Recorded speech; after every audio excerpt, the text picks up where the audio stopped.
Morning, everybody.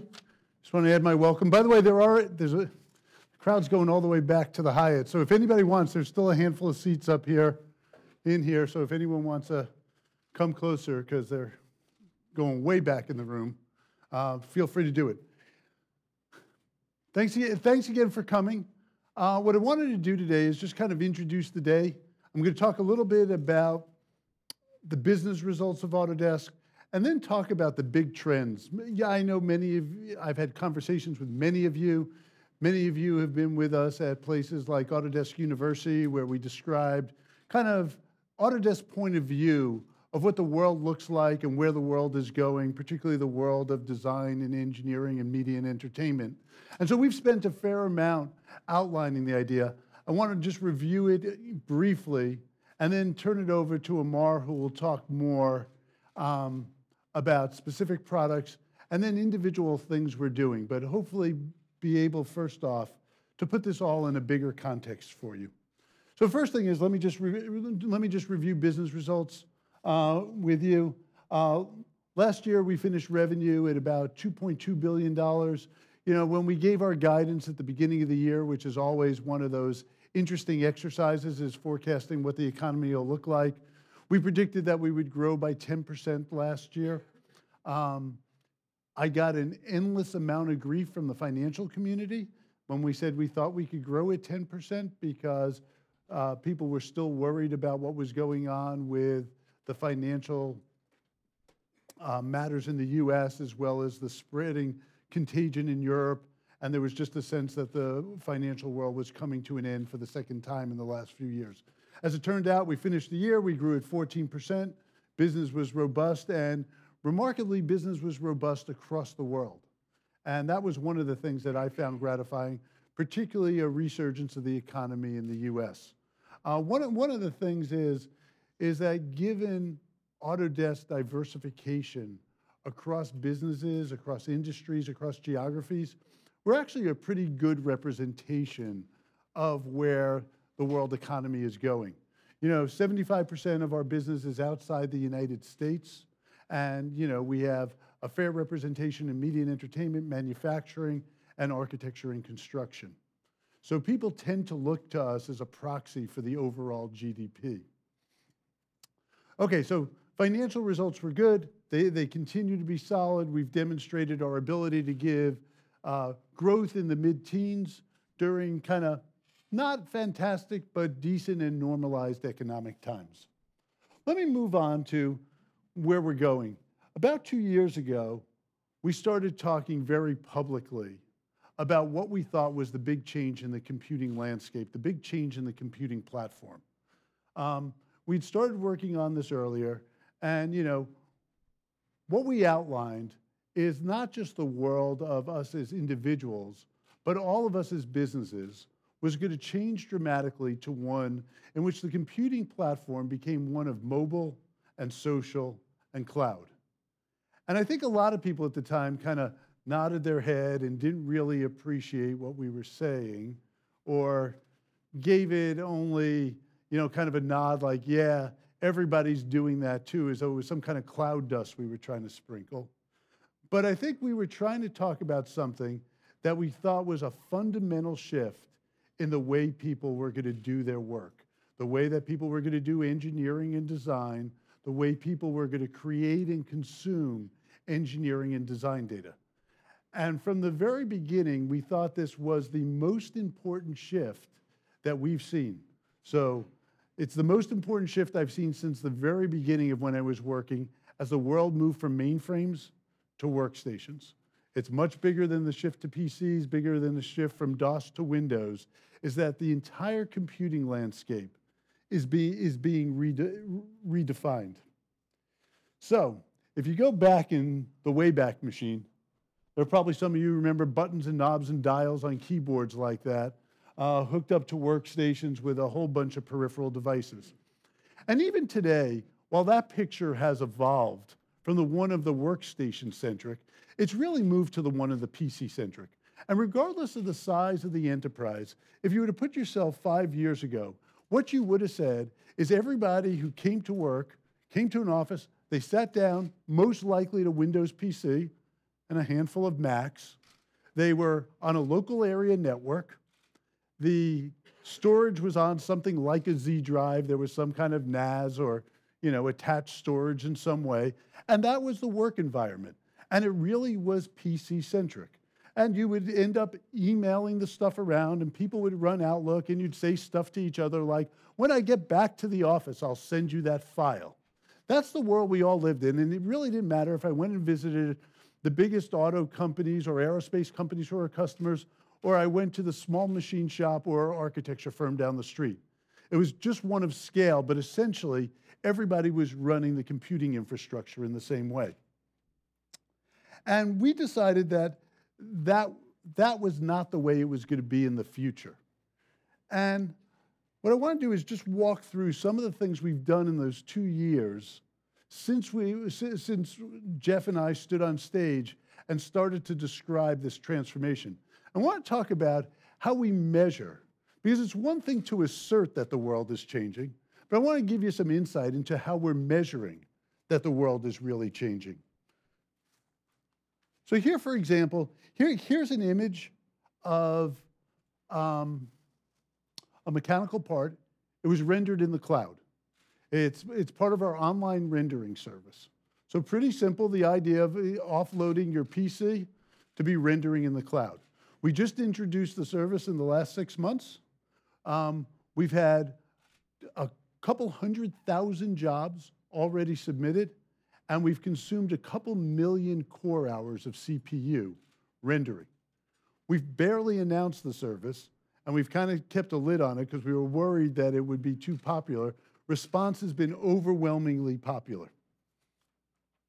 In that same time frame, we've actually had over 2 million unique visitors to Autodesk 360, our cloud-based service. Now, I just want to, as I go through these numbers, by the way, I'm told if I walk over here, nobody on Facebook can see me. just screw with them for a little bit. That's why I keep going like this, and it's like Dr. Strangelove. They keep going like this, and some go, okay. Let me just try to put this in perspective in terms of numbers. We've been in business for 30 years. This is Autodesk's 30th anniversary this year. In 30 years, we've had about 12 million users of our software. 12 million legal users of our software. So the number is certainly higher, but there have been 12 million paid users of our software, right? So to put that in perspective, 12 million is more than all of our competitors combined. So in terms of volume, we're successful, but it's only 12 million.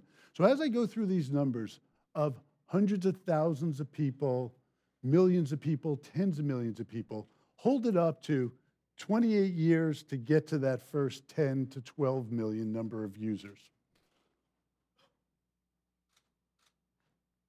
There it is. Okay. AutoCAD WS. Let me just see if I can get the stats absolutely correctly for you. AutoCAD WS we launched less than 2 years ago. There are now 7 million users of AutoCAD WS, right? So back to what I said about the 12 million in 28 years, less than 2 years, 7 million users accessing it completely differently. Not desktop software. This is accessed on Android devices, iOS devices, and on the web. 7 million people have done it. What's interesting to me about it is not just the fact that people are downloading apps. We all have downloaded apps. I have, every goofy game my kids could load on my phone is a downloaded thing. It's really the usage. And right now the run rate is 300,000 files are being uploaded to AutoCAD WS every week. So just think about that. It's 300,000 files a week. It's 1,800 every hour, and it's 30 files every minute. So an unbelievable amount of usage is actually going on. And so again, a proof point of how people are changing the way they work. And like I said, I still think we're really at the beginning of this. Now, some of the stuff we've also done is not just about serving our existing customers, like the AutoCAD customer with AutoCAD WS. It's extending to new customers, customers that we didn't know were interested in this kind of tool. So here's one. He's not a customer. The guy who drew him is. This is Sketchbook. Many of you have heard about Sketchbook. It runs on PC and Mac, runs on the web, runs on Android, runs on iOS. Sketchbook, we've had 10 million downloads to date. Again, 2 years, 10 million. Contrast it with all of our professional products in 28 years. So kind of unbelievable what's going on there. By the way, we're averaging 150,000 downloads a week. Okay? 150,000 downloads of Sketchbook every week. Here's another example of it. You know, wide variety of art. For those of you who are here in the gallery, there are a number of places where we held an art exhibit. One of the artists who does their work on Sketchbook curated an exhibit, and we had a lot of the artists in here, and we had a party for them, and you can see their work all over the place. The thing that most impresses me, and I wasn't sure would be true, is the wide variety of art that's possible on this device. So one might think that the actual device influenced the kind of art, and when you see the diversity, I think you'll be surprised and delighted by what people are actually able to do. The non-artists all come through, and there's this one repeating theme that goes on. So you mean somebody drew this on their phone?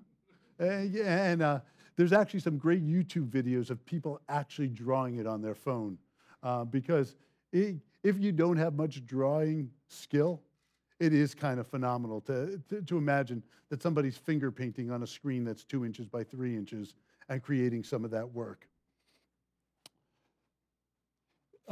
Here's Chris Chung. He was just on stage at the launch of the most recent iPad.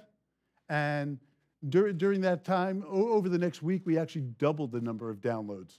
So the other interesting thing is just the nature of the communication in the community and how word spreads about things. So we watched, nearly 1,000 tweets as he was on stage. We saw downloads double. And so your involvement with your community is changing. So let me just talk about community.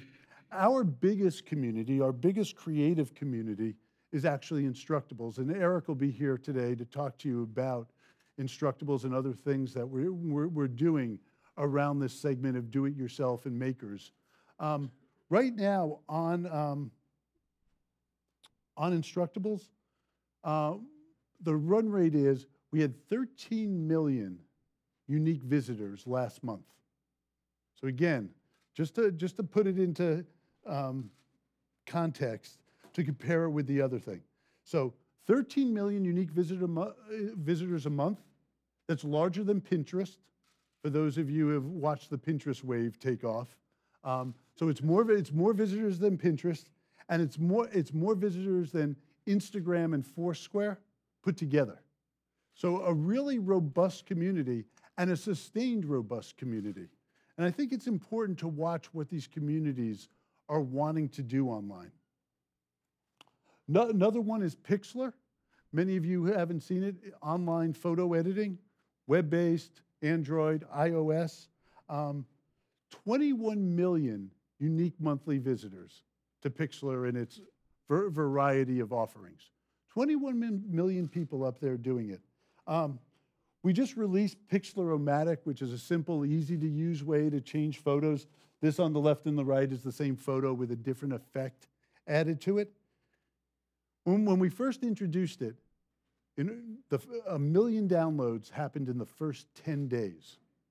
So 1 million people downloaded it in the first 10 days. If you compare that to like Instagram, it took Instagram 10 weeks to do the same. So 1 million downloads, 10 days. What's interesting about this is a new group of users who are interested in creating things, who are interested in being imaginative and creative.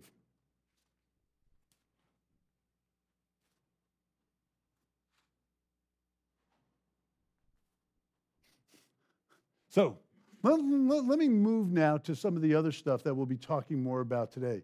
I think what's interesting in broadening our user base to this wider community is very interesting.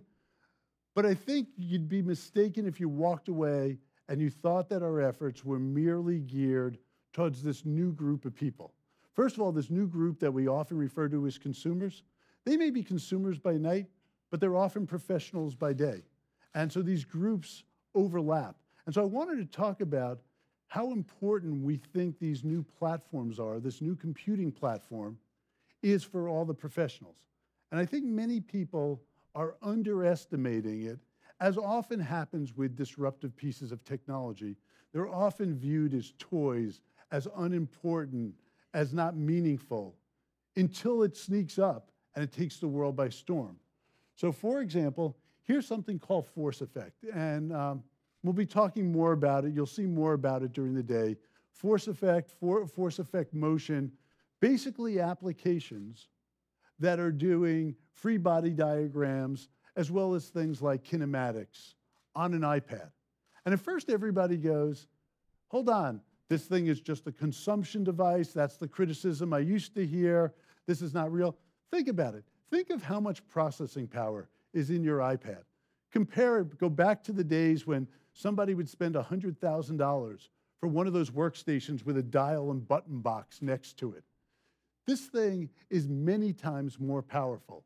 And I don't think we've really made the mental leap to appreciate just how powerful these can be and how important a device these are going to be in the future as they continue to follow Moore's law and you extrapolate out and these things double in power every 18 months or so and the price comes down. I think we're underestimating these small form factor devices and the importance they'll play in all the work we're doing. So I think you'll be impressed when you see what you can actually do in terms of running a serious engineering application, one that's helpful. I've already gotten some negative comments from university professors who wrote to me and said, I've ruined their homework assignments. And I wrote back and said, the point of your class is not the homework assignments. It's actually to help students learn, isn't it? And it's actually interesting, instead of going from these homework assignments that you're anticipated to write down on paper and do on a TI calculator, is that you can actually do this thing in real time and watch it interactively and move and adjust forces and as well see the kinematics and see design change in real time. But just as important as the mobile aspect is, I think the cloud is also important. And what's going to happen is we're able now to take analysis that was only previously able to be done on workstation class devices. Some of these calculations would take anywhere from hours to days to compute. And we're now able to do it in the cloud in an hour, in 15 minutes. It's an infinitely scalable resource in which we can choose. I mean, it's a little bit like dry cleaning at the hotel. I can get it back tomorrow, I can get it back tonight, I can get it back in an hour. It's really how much do I want to pay in order to get that. So the buyer's choices are changing from, I just have to sit here and wait till I can get an answer. And we've talked about this a lot, and you'll hear more about it. But what we're really interested in doing is not replicating this idea, the propose and dispose methodology. We're really interested in optimization. So what could you do differently if you could compute answers infinitely faster? So in the limit, if the time went to zero, what would you do if you had that capability? And I think this is a game changer for how simulation is going to be done. Just to break aside, when you think about what we've talked about, the reason we thought, and we stuck our neck out 2 years ago about social and mobile and cloud, is it wasn't for the sake of the platform, it was what it's able to do for our customers. That's the whole point, is that these things bring capabilities that were not available before. And that's what we're trying to do. And what we find our job at Autodesk is doing is looking at what problems our customers want to solve, and that's our existing customers and these new customers, and looking where technology's headed and trying to meet in the future by trying to find this intersection.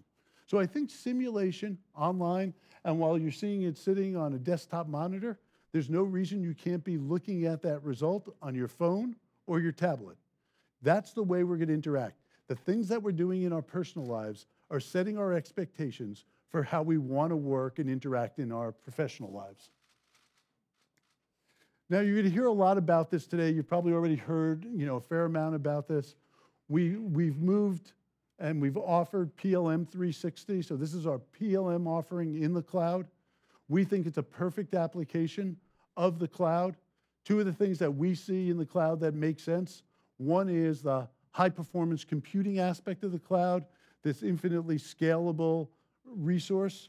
On the other one, what the cloud is perfect for is for collaborative stuff. Many people, when we said we were going to launch PLM in the cloud, they somehow thought we were going to take the vault and put that in the cloud. We were going to do something. When we said we were going to do it, this is from the ground up, built for new PLM system that's designed around a new computing platform. We were sick and tired of seeing the failure of all the legacy systems out in the market and how they failed to deliver on what people expected. The $20 million ECO was just all too common. Eight figures in order not to change people's business processes was more common than not. And so we thought this was the way to do it. We're very excited about it. We launched it officially on February 29th. So it's been just about a month out there. The reception's been wonderful. You'll hear from some customers today as well as from a number of the team members. And I think this is really important. But PLM 360 is not standalone. You have to think about it in the context of everything else that I've been talking about and the other stuff you'll see today. Let me, while I'm here, and you can ask during the Q&A, we've gotten a fair amount of criticism about this. I love hearing the criticism from mostly our competitors. One competitor called it juvenile. And I thought about that, and it's it is like that line in The Princess Bride. You keep using that word, but I do not think you know what it means. They keep saying juvenile. They might have meant immature. I don't think it's juvenile. I don't know how a piece of software could be juvenile. Maybe Angry Birds is juvenile. PLM 360 is definitely not juvenile. And I think what's interesting is to watch the criticism, because what we decided to do is to build something that was made for this market, as opposed to repurpose decades-old technology. And I think many people have said, oh, I'll just take my old client server architecture and I'll put it over here. And so right now, when you hear people talk about what we're doing, the commentary often goes something like this. Oh, it's a toy, it's a joke, Autodesk is not serious about it. They've been in this market a million times and they've never succeeded. And when none of that seems to get any traction, they say, oh yeah, and we're doing it too. And I think that's really the punchline that makes sense, is that we're doing it too means they really don't have a response, because what we decided to do was different than what people have done before. And I think it's important when we look at these new technologies that it's not just a way to repurpose old stuff, that it really is an opportunity to redefine how work is done. And as part of this thing, if you think back to the beginning, when we said work was PC-centric, it was workstation-centric, it was cube-centric. Where we're moving to is a world in which the computing center of the world is really where you are. That's going to be the big shift. It's no longer where your desk and your PC is, it's where you are in the world. And so we're going to get to, my computing is centered around where I am. I'm never going to be in the position of saying, I will email you those files when I get back to the office. That's just not a way that we're going to work anymore. So here's an example. Here's Maya running on an iPad. So this is not just about new applications. It's not about just painting and sketching. It's not about image manipulation on this. It's also not just about simulation. It's also about taking hero applications, the big heavy lifters of the creative process, and making sure that they're able to work there. And we'll talk to you about several ways in which we're delivering our mainstream hero applications to different form factors. And finally, What I want to talk about is this new world in which you're at the center of it. And what we've talked about is this thing that we're calling Autodesk 360. And you'll hear a lot about it today in a new place in which you do work, in which that really is where you're the center of all that happens. You're the center of where the computing is. You're the center of the community for you. You're the center of the projects you work on, and you're the center of the group of people you're collaborating with. It's one that shows you the views of the world that you want. It's the combination of mobile, cloud, and social all in one place. And I think it's really important to imagine that we will not be working, any of us, in the way that we worked 5 years ago. We're going to be working in entirely new ways. And what we're here to do today is explain to you the stuff we've done to permit our customers, the designers and engineers and artists of the world, to work in entirely new ways. Thank you.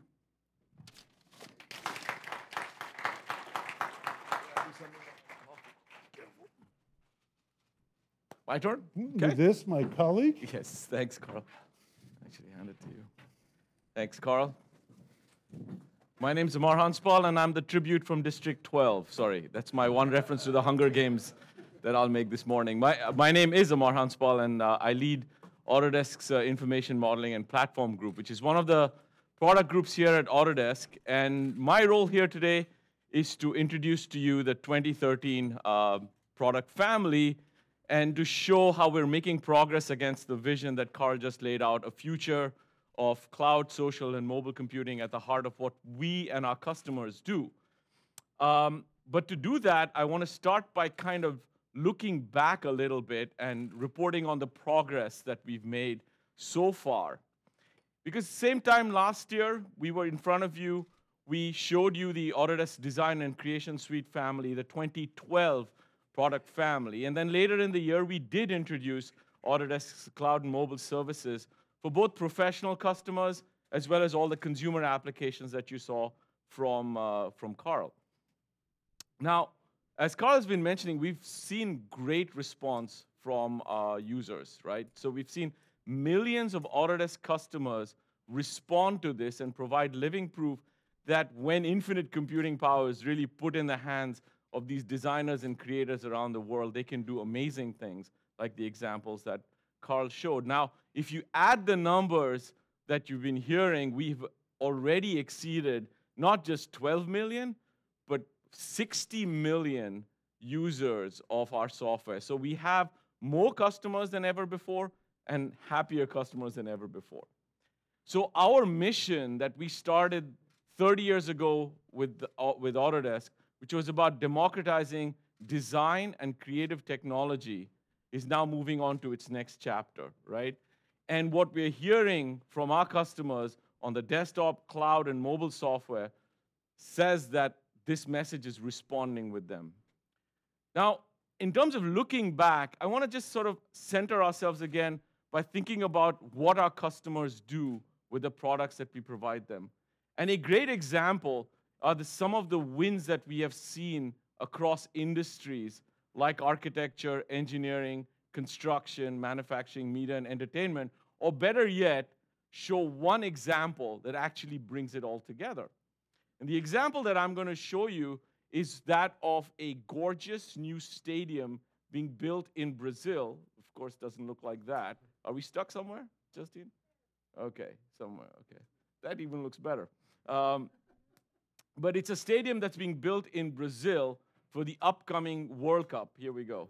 Upcoming World Cup. It's called Estádio Nacional de Brasília, and it's one of the first ever FIFA stadiums that is pursuing LEED Platinum certification, as you know, for green building standards. Now, we have members from the firm that designed this, Castromello Sport Architecture, and they're here. You get to talk with them tomorrow, and you get to meet them personally. But what I think is interesting about this project is that it shows the unique way in which we democratize technology.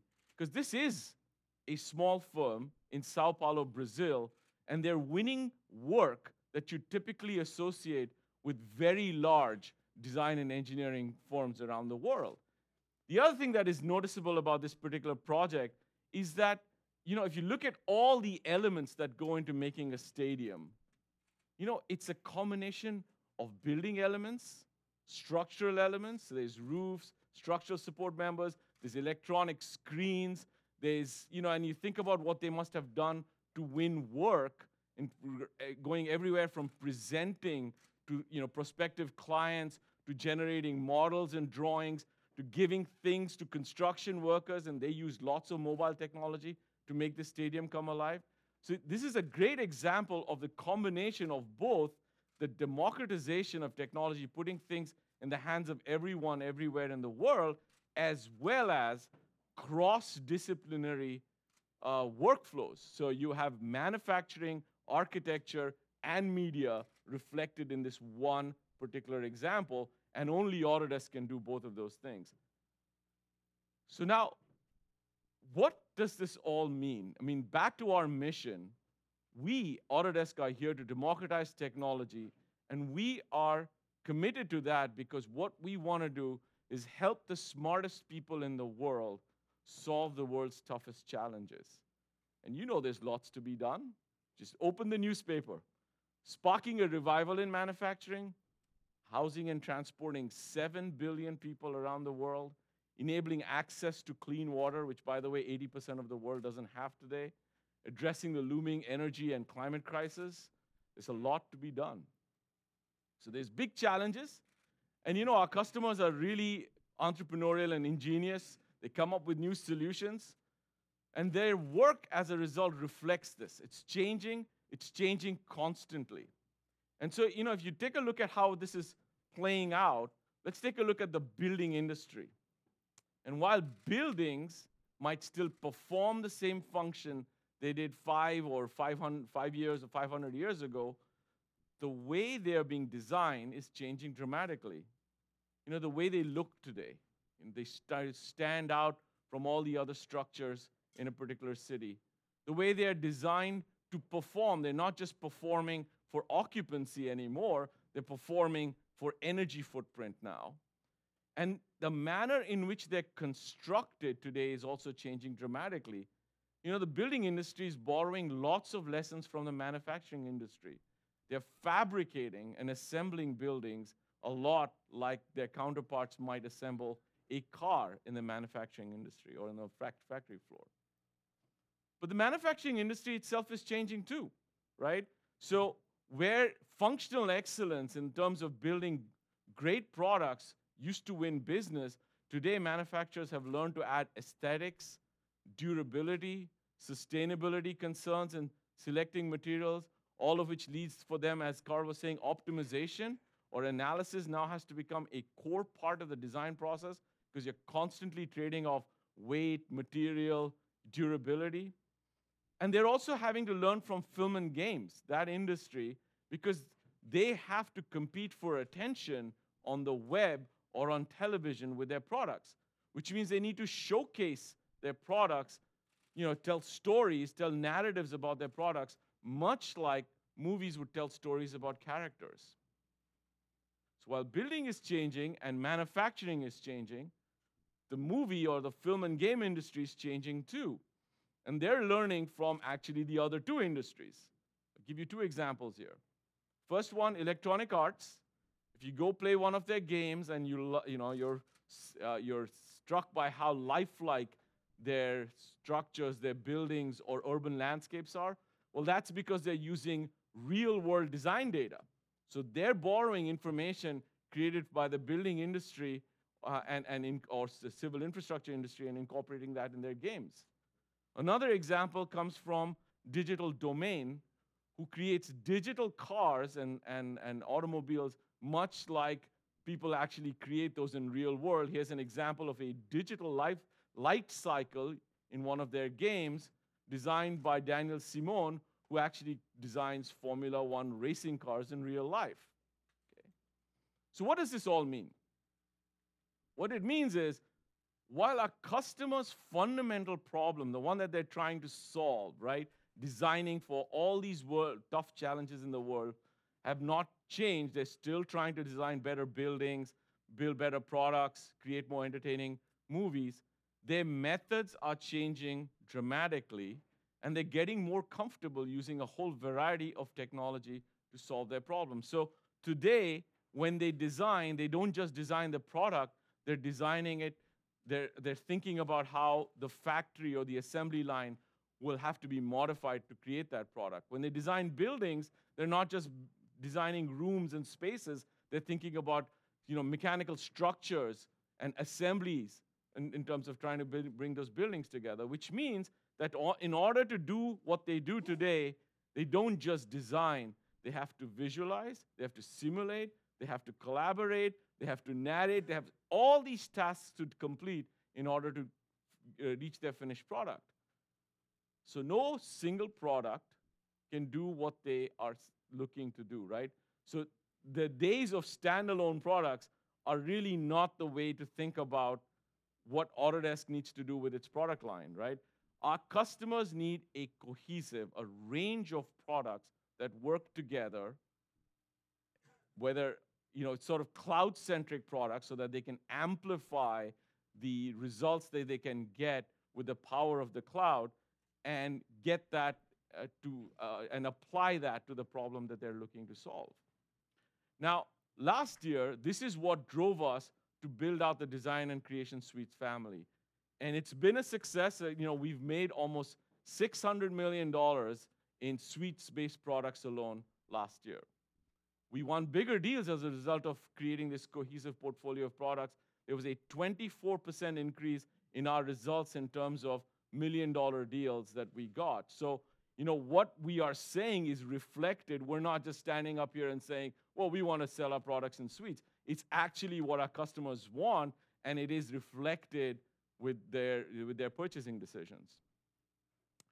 Now, we're seeing them also use our products, and we're seeing growing broad usage in every one of our suites of multiple products to get their work done. So this is now the central theme of what we're doing with the 2013 product family. There are two words you take away. One word is cohesive, and the second word is cloud-centric. And when we say cloud, we mean the three things Carl was saying: cloud, mobile, social, because these are sort of interchangeable concepts when we talk about cloud-centric products. So we've put in a ton of energy on our products to make sure that the workflows between them as part of a suite are cohesive, that they're easy to use, and that our products are naturally cloud-centric going forward, that they take advantage of the cloud without the customer having to do something explicit. So what we're going to do now is take a look at each of our 2013 Design and Creation Suite family products in turn, and we'll begin our journey with the 2013 Entertainment Creation Suite, which takes the whole concept of this one-click workflow to the next level. In fact, we like to call it zero-click. And I'll tell you why, because here, when you watch Maya and Motion Builder working simultaneously, they're actually transferring information in real time with each other, so a customer can see the effects of one in the other. This is what we mean by a zero-click workflow. They're just working simultaneously. By the way, just to link back to our concept of democratizing technology, this capability was developed when we worked on the Avatar project with someone you might have heard of called James Cameron. And now that same capability is being made available to every user of the Entertainment and Creation Suite product. So we take what we learn with the cutting-edge customers and make it available to everybody. Another example in the Entertainment Creation Suite is a workflow. I just like showing this. This is a workflow in Maya where attaching a skin to a character used to take almost hours. Mark could probably give you a better estimate, but it's now a one-click workflow, and it just adjusts to the skeleton right away. There's lots of other capabilities in the Entertainment Creation Suite, and again, later this afternoon, you will be hearing more about every suite in greater detail. So I'm just going to try and give you a quick taste of what's in there. You'll see PhotoFly, for example, our 2D photo to 3D model generation engine being integrated into Mudbox as an example. So let's switch gears from the world of entertainment to the world of manufacturing.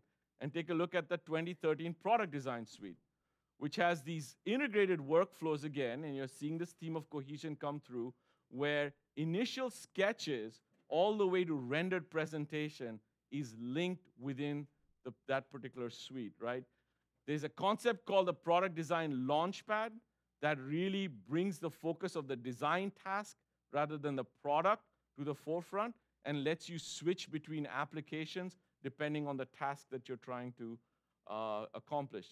One of the things that we've continued to work on and is a real standout capability is the interoperability between Inventor and AutoCAD, a real associative workflow that takes the whole view creation from Inventor and links it with all the annotation and documentation tools of AutoCAD and just makes that work really well for customers. Another one is the interactive workflow we have between Showcase, Navisworks, and then the modeling product, which is Inventor. So again, we're paying a lot of attention for this whole thing to work cohesively so our customers can do that range of tasks that they need to do. Products are built in factories. So the next logical place to go to is the Factory Design Suite, which is, again, the whole idea of one-click workflows for machine layout. There's one-to-one synchronization, again, between 2D AutoCAD drawings and 3D assembly files in this particular suite.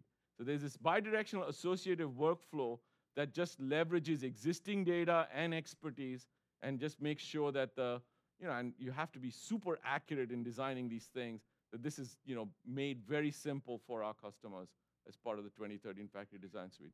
By the way, the Factory Design Suite is getting tremendous response from our customers as well as from our competitors' customers. They love, again, this the ability in how this portfolio of mechanical building design products are being put together with these cohesive workflows to solve problems, specific problems like factory design for our customers. Now, Building Design Suite, what I want to just sort of highlight here is that we've worked hard to enable architectural and structural and system tools to be integrated into one cohesive interface. The days of Revit architecture, Revit structural, Revit MEP, that's gone. There's only really one Revit now, and our customers can switch between the disciplines that they want to work in. So it enables them to work really effectively and just, in a multidisciplinary firm, they really only have to worry about one deployment and be able to switch between the task again or the particular engineering or design problem that they're solving as opposed to have to manipulate all these pieces of software to get back in that. That's a big deal, by the way. For our customers, this is a huge deal, and the response from our customers during the whole beta cycle has been enormous. So again, you're seeing us try and make a cohesive product come to this market. So part of what you saw in the Building Design Suite, or you will see, is also the synchronization between the Building Design Suite and Vault Collaboration and Buzzsaw, so that there's enhancements on both the Vault and Buzzsaw side, as well as a better integration with Revit itself, so that project milestones and content are managed better in these two environments. Now, I want to talk a little bit about the Infrastructure Design Suite, which is really about trying to provide our customers with something that spans planning, designing, building, and managing their infrastructure and utility projects.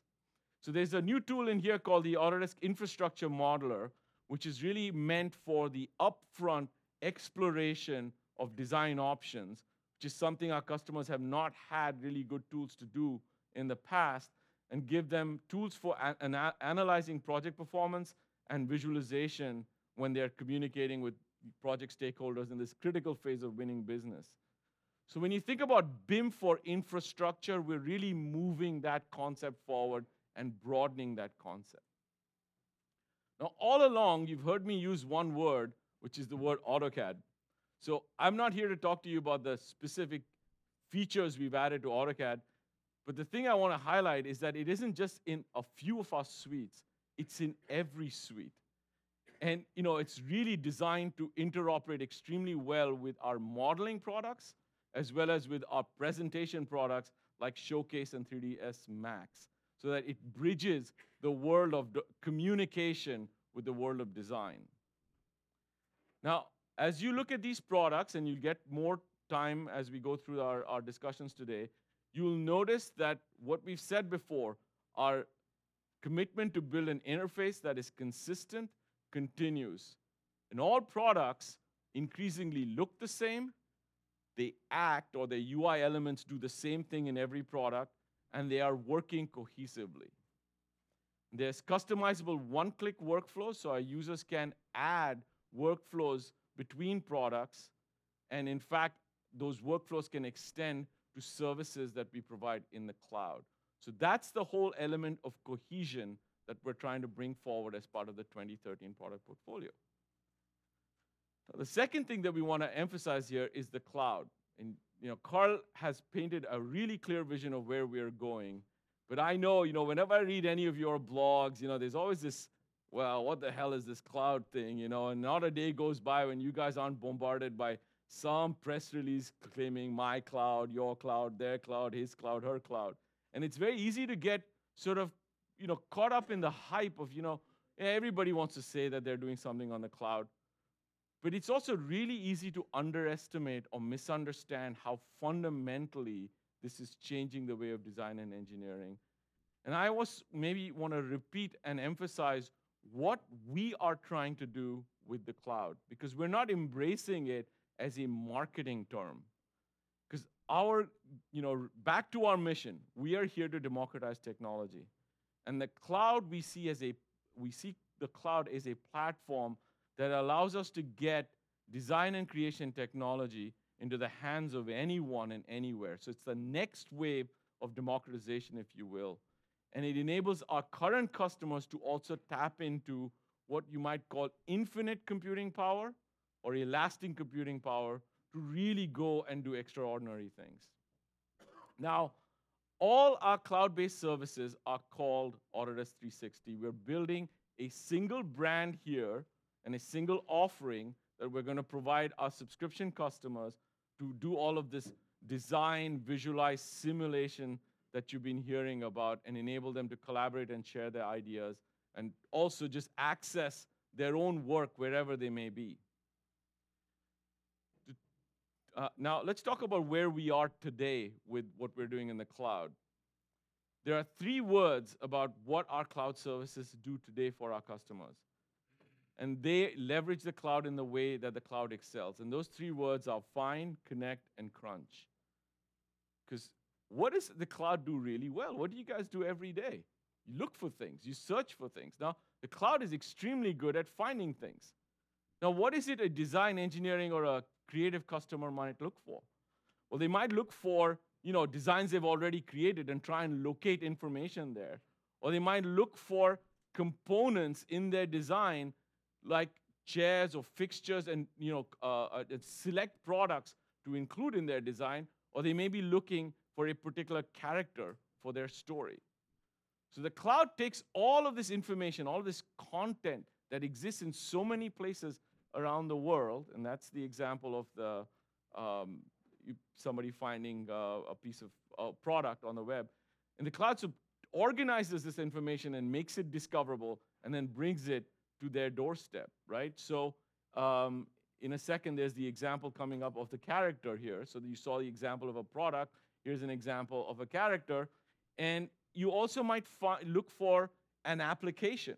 So if you're looking for something that you have a particular design challenge or a particular design problem, and you would love to get a third-party application, the App Store, also known as the Autodesk Exchange App Store, that's the way we call it, which is used to historically be available only inside AutoCAD, is now also available for Revit, for Inventor, or 3ds Max. And so it's part of all those those design suites that we showed, because this showcases now companion apps from our developer partners.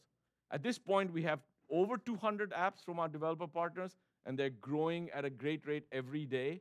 And so this is another example of what the web can help our customers find. Now, in addition to helping our customers find things, The cloud is, of course, great at connecting people. It's great at connecting people to each other. It's great at connecting people to information that they already may have. So whether you're looking to access your own design information, do a quick ad hoc collaboration session with somebody back at the design office or in the field or on the factory floor, our services, part of Autodesk 360, connect you to each other as well as to the information that you may have. And the collaboration can be ad hoc, like you just saw, or in the form of more structured and systematic collaboration, as in the form of PLM 360. Because PLM 360 adds a layer of process, business process, and streamlines the management of data and roles and people as part of what we enable in terms of collaboration on the cloud. Finding and connecting. Now, what else does the cloud do really, really well? You know, the cloud is extremely good at crunching numbers, crunching problems, like something we've never seen before, because it basically has elastic brain power. So it can crunch on the gnarliest problems our customers can throw on them and their most challenging design problems to generate those alternatives and provide a series of answers that our customers may be looking for. So in the past, when you only had your desktop computer, these tasks might have taken hours or days to deliver one answer. Now take energy analysis, for example, which enables architects and MEP engineers to access the cloud for analysis capabilities, so they can look and get insight, design, as we were talking earlier, not just for form, but for form and function, but also for footprint to create more sustainable designs. So here you have, 3 alternatives being computed in less time than it would have taken to compute one. Same thing applies to, inventor optimization. There's a streamlined method of interaction with an inventor for parametric configurations. There's fluid dynamics, there's stress analysis, plastic flow analysis. There's so many options we can provide our customers when they're looking to optimize their design in every industry that we serve. Because with the cloud, we can give them not just one design option or 2 or 3, we can give them hundreds of design options. And so this is one of the most transformational changes that we've ever seen in the world of design and engineering software. As I mentioned, some of you are skeptical about whether our customers are really asking for this. So I want to repeat the numbers, and in fact, I'm going to update one of them. But let's start with some of the quotes that we're seeing from our customers. We have real-time feedback from our customers. They tell us every day whether things are working for them or not. And they, absolutely. 6 renderings in 2 hours became the stars of the show. 6 renderings, honestly, we were proud of our technology all along. 6 renderings never took 2 hours, okay? 6 renderings used to take, at least 20 times that before. We have at least 7 million, the number up there was, from an older slide. That is 7 million AutoCAD WS users, as Carl said. We have the rate at which rendering is growing on our cloud services.